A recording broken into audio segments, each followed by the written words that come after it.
მარგალიტს კვიჩა. პარმეზანი, როგორ მიყვარს პარმეზანი. დაჭკვიანი ვარ, ოჩახკეთი, რა კარგად მოიფიქრე.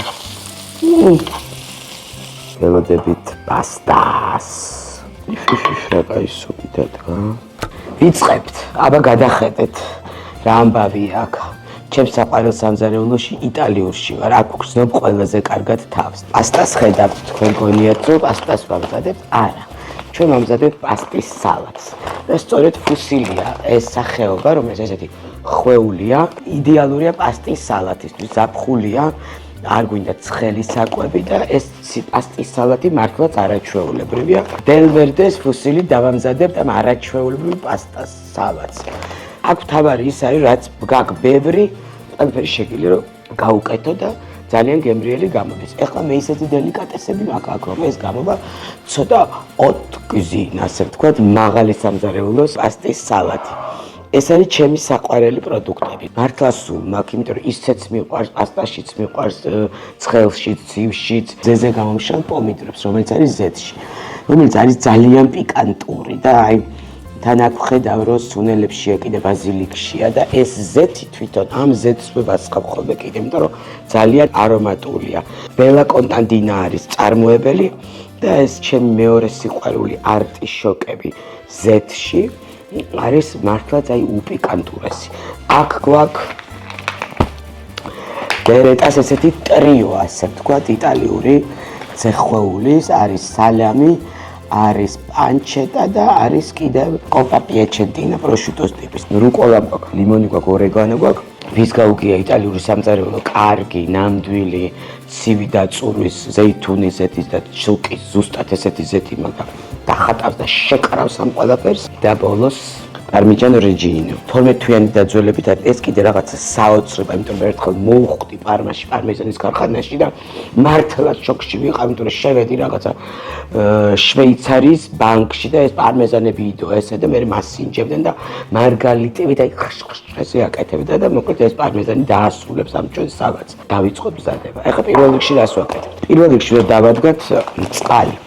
ეხლა ამას აწერია 9 წუთი. აუცილებლად შეხედეთ ყუთზე რამდენი წუთი აწერია, იმიტომ რომ ეს არის მნიშვნელოვანი. და მე მინდა რომ იყოს, რასაც ქვია ალდენტე და ამიტომ მე დავინიშნავ დროს, მაგრამ 8 წუთში ავიღებ ამას. მასობაში მე ამ ყველაფერს დავჭრი, ჩავყრი ლამას კერამიკის იტალიიდან ჩამოტანილ ჯამში და აი ნამდვილი იტალიური საღამო გვექნება დღეს ჩვენ მე მეკნება. დავიწყოთ მზადება. დავადგეთ წყალი, აგერ მაქვს სალამი. ეხლა ამას დავჭრი წვრილად. ეს არის ჩვენი პანჩეტა. ძალიან მიყვარს პასტები და აი პანჩეტას მაგალითად ყოველთვის უკეთებ ხოლმე, თუნდაც მხოლოდ პამიდრიანს რო ვაკეთებ, ან ნაღებიანს, სოკოთი მაგალითად, ისპანახი ძალიან მიყვარს. შემწვარი პანჩეტა მაგდროს, იმიტომ რომ განსაკუთრებულ აი ცოტა ისეთ ცხიმიან ოდნავ შებოლილ არომატს აძლევს. ესენი კი ესე მექნება. ეხლა მოვიტანე ტაფა, გავხსნათ პარმეზანი, როგორ მიყვარს პარმეზანი. პარმეზანი მაშინ არის აი ნამდვილი პარმეზანი და გემრიელი რომ ჩაკვიჩავ და მართლა აი რო ხრაშნობს, აი გეგონება მარგალიტს კვიჩავ. და რაც უფრო დაძველებულია, მით უფრო იფშქვა და მით უფრო აი ეს კრისტალები ვით ხრაშუნობს პირში და მართლა საოცრება. აი გავხსენი ეხლა და პარმეზანი პირველი პარტია მე უნდა გავსაჯო.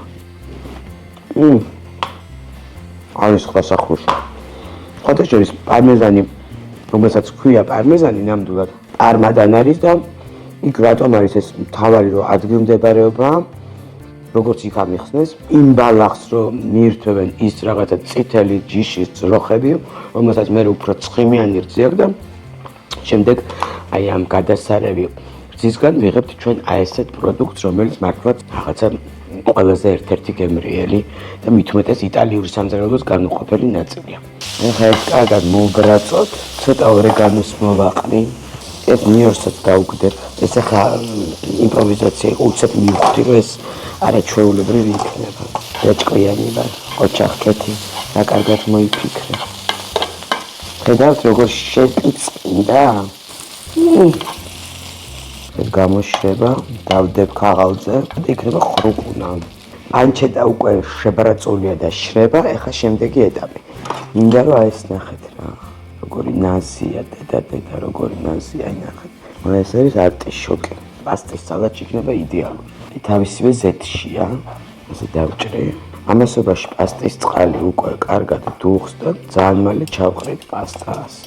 ნახეთ როგორ არის. ეხლა ასევე ამოვიდა იმისე გამოვშალ პომიდრებს და ეს დავჭრი. ყველაფერი გამზადებული გვაქვს. ველოდებით პასტას. აუცილებლად ჩავაყაროთ მარილი და ის მითი რო ზეთი და რაღაცები არ გვინდა. ჩვენ ვიყერებთ დელ ვერდეს ფუსილის და დავინიშნეთ დრო 9 წუთი. ჩვენი პასტა ფუსილი მზად არის. გავიდა ესე 8 წუთი გაფუთქუნა ლამაზად კარგად გადიდდა ცოტათი.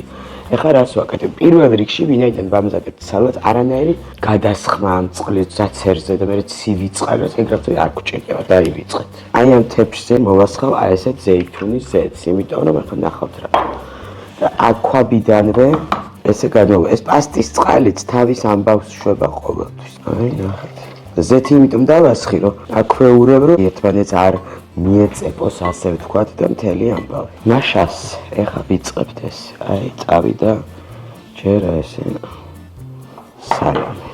ცოტას დავუმატებ ამ ზეზე გავუშალი პომიდრების ზეთს. იმიტომ რომ ძალიან არომატული. დავუმატებ ეხლა თვითონ ამ ზეზე გამოვშალ პომიდრებს. ამოურევთ ესე. ეხლა წავიდა ეს ბერეტას ტრიოს, გადასარევი ტრიოა.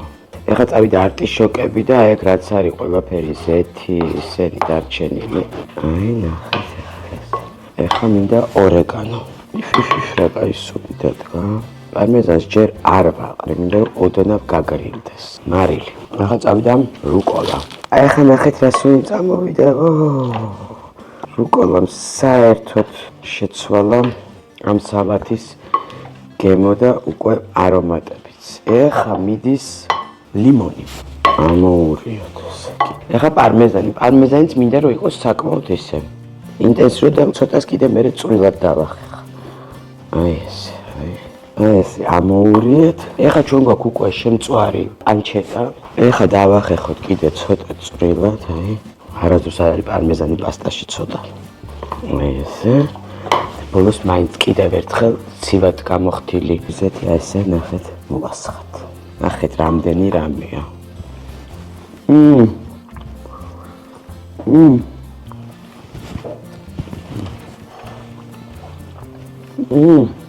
ბონო, როგორც იტყვიან იტალიელები, ყველა გემოიქცვა ლიმონის პატარა სიმჟავეები, პამიდურის, რუკოლასი. მოკლედ არაჩვეულებრივი სალათია. ყველას გირჩევთ რომ დაამზადოთ.